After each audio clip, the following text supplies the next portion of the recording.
very proud of what we've been able to do. And on most Thursdays over the last year, this is what Meeting Room B has looked like at the St. Cloud Police Department. I don't know what we're going to do with ourselves on Thursdays from noon to, Groups from all over the community have joined forces to work with the police on how the department can better protect and serve the community. And, like Chief Anderson is about to say, he's excited it's finally finished. I agree with Pastor James. I don't know what we're going to do with our Thursdays from 12 to noon, but I'll figure something out. So please, I'm not asking for suggestions. It's mostly smiles now, but it took a while to get to this point. In total, it was around 20 meetings with over 40 hours of reviewing and revising. But today, they finally came to a consensus on the department's community policing agreement, one that's been in place since 2005.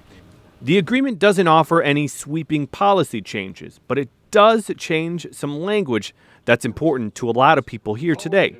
For instance, in the old document, it used the phrase communities of color to refer to certain immigrant groups. But now that phrase will be replaced with just the phrase the community.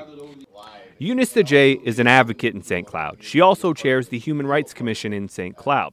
She understands the importance of having a department and police chief that's so open and responsive to even minor concerns like phrasing that we talked about previously. Oh, it is awesome. I can't think of any other person that if I have an issue, just to call him up like, hey, Chief, this is happening in our community and you want to meet for a coffee? And he will show up, So for a leader to be that approachable and have that time to actually sit with you and hear your concerns, I think it's phenomenal.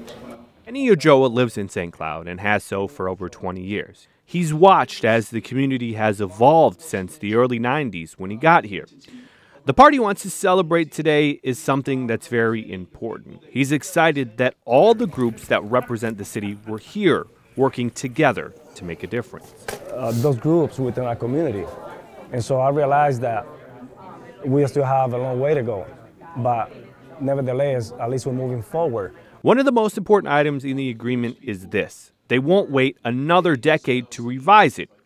In the agreement, it states that each year the groups will meet to make any changes they seem necessary. If you'd like to learn more on this story, you can find a podcast on the topic in the links below this story. We hope to give this signing more context and perspective. We'll talk with Chief Anderson as well as other community members about what's changed with race relations in St. Cloud over the last decade and what's next for the city. I'm Josh Wynn reporting. Thanks for watching.